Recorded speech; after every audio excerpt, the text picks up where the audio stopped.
이 아파트는 33평형이 22년 2월에 9억 5천만원에 거래되었는데 22년 12월에는 4억 7,500만원에 거래되어 정확히 반값으로 50% 하락하였습니다. 하지만 매매 호가는 고층이 4억 7천만원부터 나와 있어 본 매물이 거래가 된다면 하락폭이 더 커질 것으로 예상됩니다. 안녕하세요, 아파트맨입니다. 2021년 하반기부터 완전히 얼어붙었던 아파트 거래량이 최근 증가 추세를 보이면서 집값이 이제 바닥을 찍고 반등을 시작한다고 전망하는 뉴스 기사가 심심찮게 등장하고 있습니다. 그래서 본 영상에서는 정말로 아파트 가격이 반등한 것인지 객관적인 통계 데이터를 통해 확인해보고 최근 한 달여간 거래된 실거래 사례를 통해 전국의 주요 아파트가 반등하고 있는지 확인해보겠습니다. 아파트 가격의 변동을 확인하기 위해 오늘 살펴볼 지표는 KB통계의 매매 가격 증감률 지표입니다. 이 지수는 매주 주별로 데이터를 확인할 수 있어 비교적 반응 속도가 빠르고 현재 시장 분위기를 가장 잘 나타내는 데이터라고 볼 수 있습니다. 이 데이터는 KB부동산에 접속하셔서 해당 주를 선택하여 다운로드 받을 수 있는데 저도 가장 최근 자료를 다운로드 받아보겠습니다.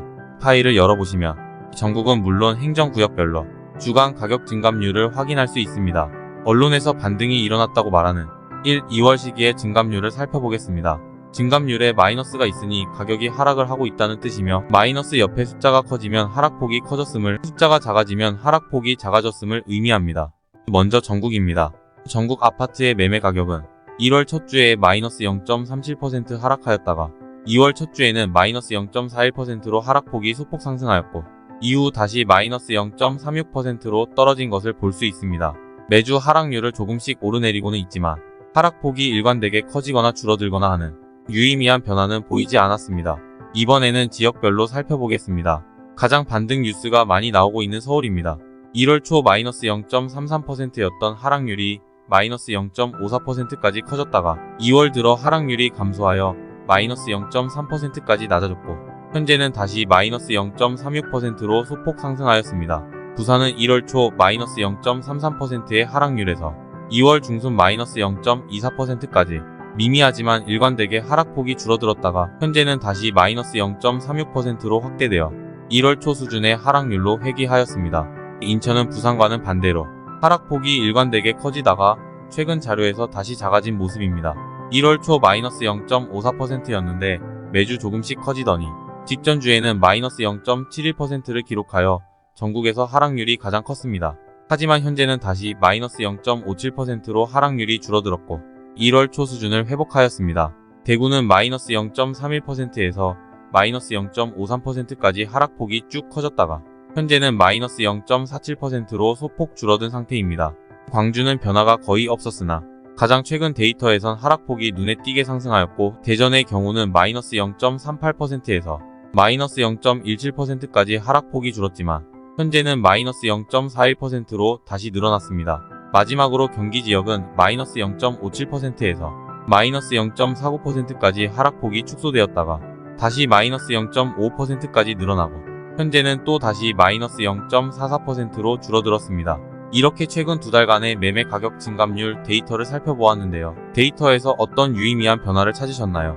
지역별로 움직임이 조금씩 다르긴 하지만 반등을 확인할 만한 어떤 일관된 흐름이나 눈에 띄는 큰 폭의 움직임은 없었던 것 같습니다. 오히려 한 가지 분명한 것은 지역에 상관없이 아파트 가격의 하락세가 계속해서 유지되고 있다는 점이었습니다. 만약 아파트 가격이 정말로 반등을 한다면 최소한 하락률이 눈에 띄게 줄어드는 모습을 보이고 그 결과 지표가 마이너스 값이 아닌 플러스 값으로 바뀌어야 할 것입니다. 그럼 이제 도시별로 실제 거래 사례를 살펴보겠습니다.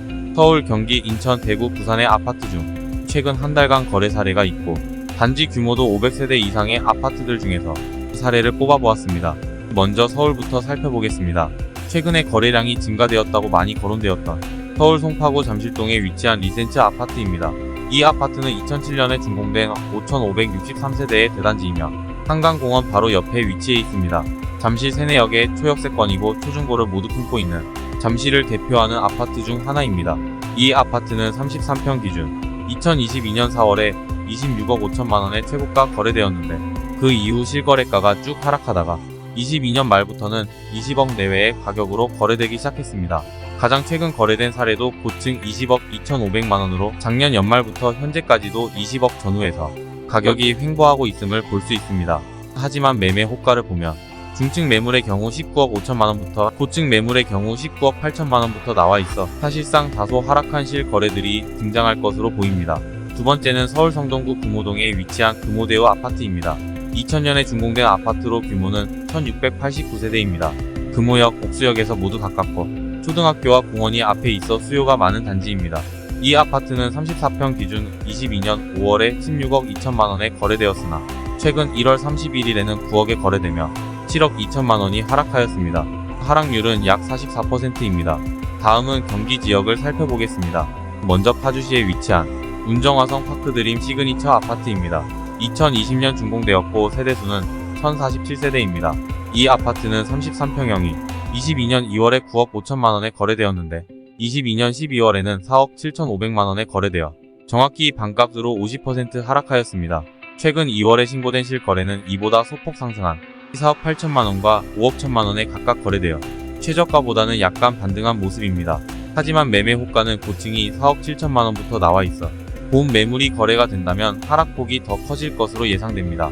두 번째는 의왕시 내손동에 위치한 이편한 세상 인덕원 더퍼스트 아파트입니다. 2012년 준공되었고 총 2422세대의 단지입니다. 이 아파트는 35평 기준 21년 10월에 12억 5천만원에 거래되었는데 23년 1월에 8억 5천만원에 거래되어 4억원가량 하락하였고 2월에는 오히려 더 떨어진 7억에 거래되어 2월 들어 하락폭이 더 커진 것을 확인할 수 있었습니다. 다음은 인천 지역입니다.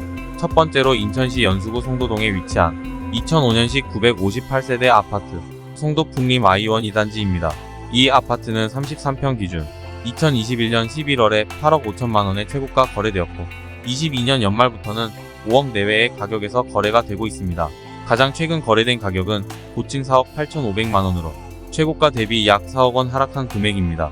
매매 호가는 저층이 4억 8천만원부터 고층은 5억원부터 나와 있어 실거래가는 최근과 비슷한 수준으로 찍힐 것으로 예상되며 역시 반등 여지는 찾아보기 어려웠습니다. 두 번째는 인천시 서구 청라동에 위치한 2019년식 1534세대의 청라한 양수자인 레이크블루입니다. 이 아파트는 34평 기준 2021년 8월에 12억 9,500만원의 최고가 거래되었는데 매매가가 계속 떨어지더니 최근 2월에 6억에 거래되어 반값보다 더 떨어진 하락폭을 보였습니다. 이 아파트의 매매 호가도 6억 2천부터 나와 있어 실제 거래될 경우 6억 전후로 거래가 될 것으로 예상되며 반등은 예상하기 어려워 보입니다. 다음은 대구입니다. 첫 번째로 살펴볼 곳은 대구 수성수 수성동에 위치한 2015년식 979세대의 수성 롯데캐슬 더 퍼스트 아파트입니다. 이 아파트는 33평 기준 2021년 5월에 10억 6천만원의 최고가 거래된 후 실거래 가격이 조금씩 꾸준히 하락하였습니다. 그리고 2022년 말부터는 6억 초반의 가격을 형성하고 있는데 올해 1월에 5억대로 한 건에 거래가 되었다가 다시 2월에는 6억 2,600만원에 거래된 모습입니다. 하지만 매매 호가는 저층이 5억 5천만원에 중층이 6억 2천만원에 나와 있으므로 역시 이대로 가격이 오르기는 쉽지 않아 보입니다. 두 번째는 중구 수창동에 위치한 2017년 준공 1005세대의 대구역 센트럴자이 아파트입니다. 이 아파트는 35평 기준 2021년 3월에 7억 4,300만원에 거래되었는데 이후 가격이 계속 하락하다가 22년 12월과 1월에는 4억 초반대로 거래가 상당히 많이 되었습니다. 그러다 2월에는 3억 9,300만원의 최저가 거래되어 최고가 대비 47% 하락하였는데요. 매매 호가도 현재 4억 500만원부터 있어 사실상 3억 후반대의 거래가 앞으로도 가능할 것으로 보입니다. 마지막으로 부산 지역입니다. 첫 번째는 부산 수영구 광안동에 위치한 2014년식 928세대 아파트 광안 쌍용 예가 디오션입니다.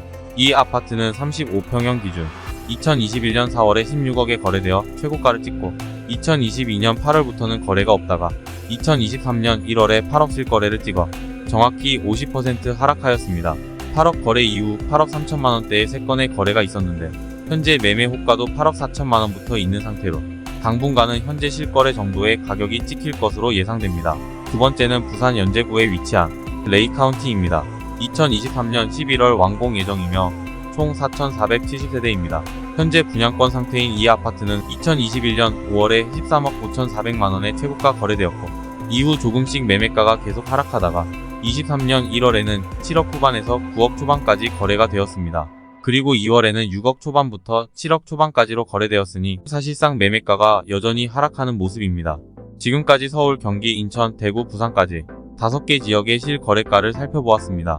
앞서 말씀드린 것처럼 KB 부동산 통계에서 전국의 아파트가 하락을 지속하고 있고 주요 5개 지역의 실거래 사례를 봐도 아파트는 여전히 하락세임을 알 수 있습니다. 단기 급락에 따른 일시적 반등이 있다 하더라도 대세적인 하락 흐름을 이길 수는 없습니다. 부동산 상승기 그리고 하락을 시작한 시점에도 사람들은 강남 불패를 외쳤습니다. 하지만 시간이 지나자 강남도 속절없이 떨어졌고 그 폭은 다른 아파트들보다도 훨씬 컸습니다. 그리고 이러한 흐름은 앞으로도 지속될 것입니다. 오늘 준비한 내용은 여기까지입니다. 도움이 되셨다면 구독과 좋아요 부탁드립니다. 다음에 또 유익한 정보로 찾아뵙겠습니다. 감사합니다.